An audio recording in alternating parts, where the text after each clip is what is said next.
O presidente Lula e o presidente dos Estados Unidos Donald Trump, tiveram nessa segunda-feira, então, uma reunião aí por videoconferência, uma conversa de 30 minutos, tempo suficiente para abordarem temas importantes e até mesmo para momentos ali de descontração, como a gente viu ali, né, nos relatos no primeiro bloco.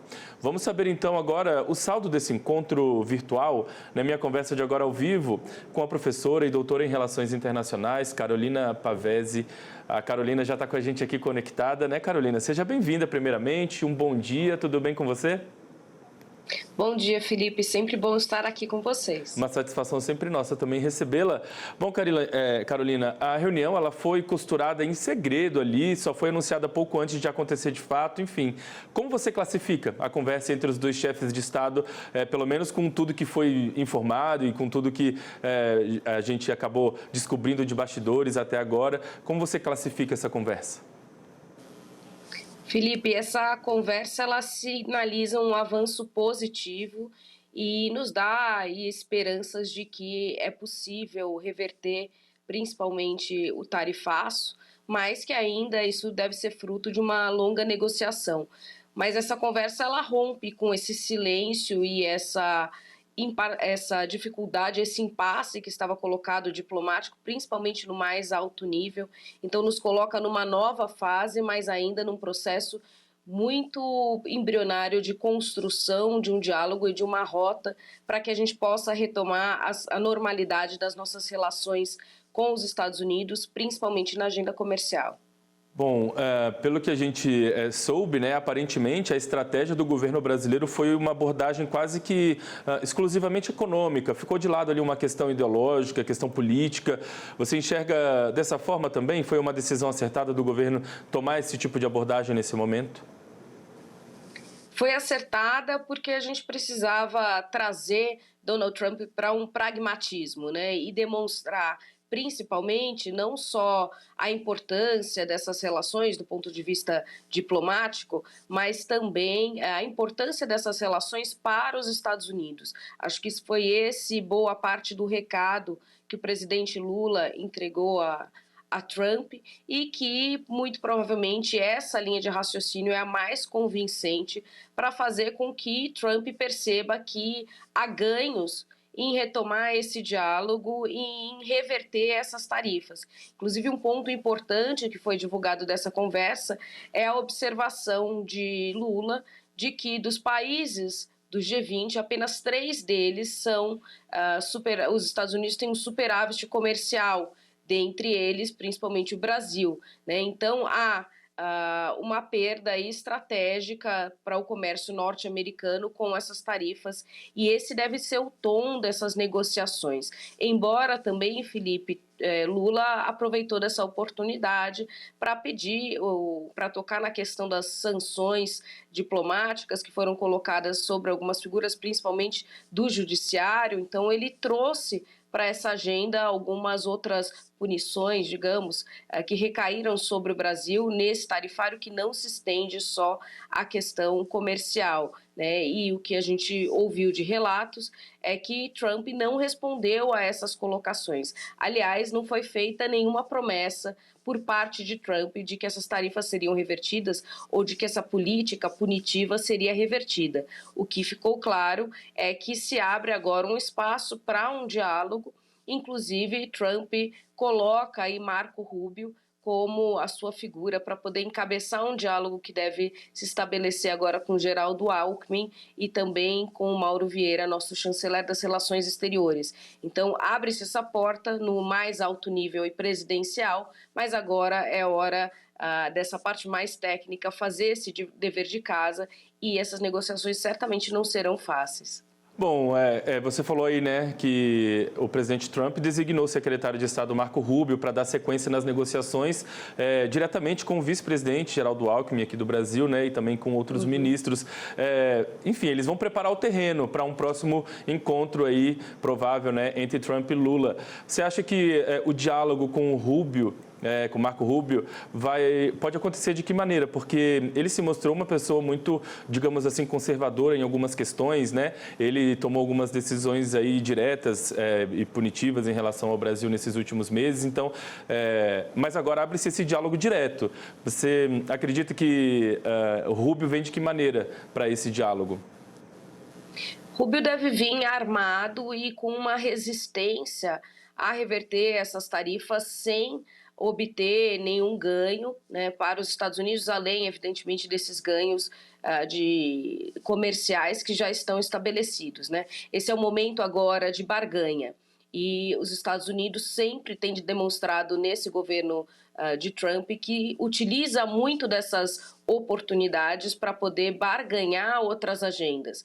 Então, as exigências serão colocadas dos Estados Unidos agora, além dos argumentos que nós já vimos. Mas, para poder ver essa negociação destravar, vai ser importante acompanhar quais serão as demandas dos Estados Unidos, não políticas, mas inclusive econômicas. A gente já viu aí na questão de tarifaço, em algumas soluções que foram dadas para outros países, foi a garantia de que esses países ampliariam suas compras dos Estados Unidos, fariam mais investimentos nos Estados Unidos ou permitiriam acordos em áreas de energia, áreas na parte de cooperação de minérios, de terras raras. Ou seja, esse é o momento que os Estados Unidos aproveitam para poder ampliar a sua agenda de interesses econômicos nesses países, e isso deve ocorrer também com o Brasil. A questão será o quanto essas propostas podem ser aceitáveis, consideradas aceitáveis, e o quanto o Brasil vai entender que há um ganho com essas propostas.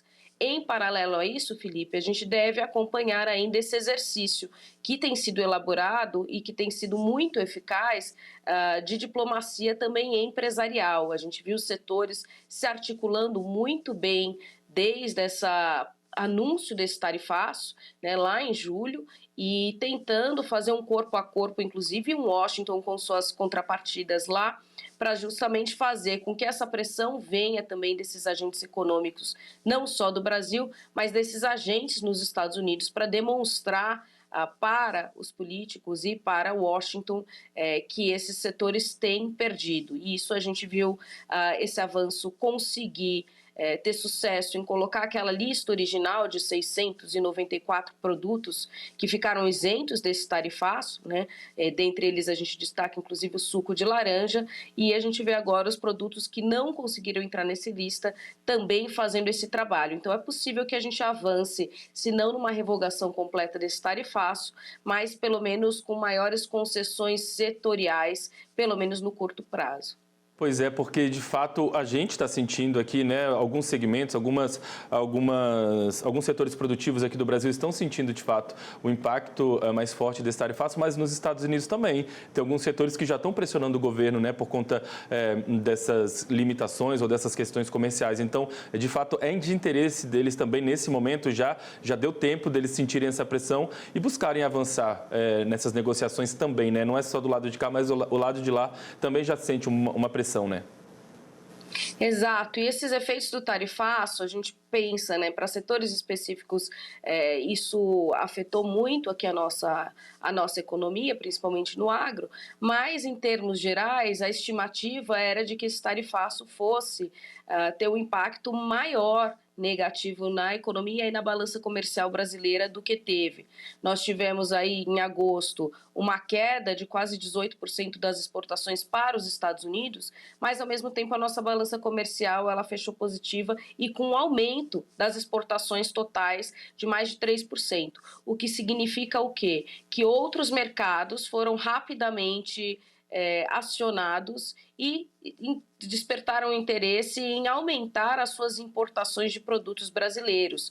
Então, esse estrangulamento na nossa economia que Trump visava com esse tarifaço, ele, pelo menos nesse curto prazo, não surtiu esse efeito, né? E isso reforça, então, o argumento de que essa estratégia de diversificação da nossa pauta exportadora tem sido uma estratégia extremamente acertada no momento de tantas incertezas e deve permanecer assim, né?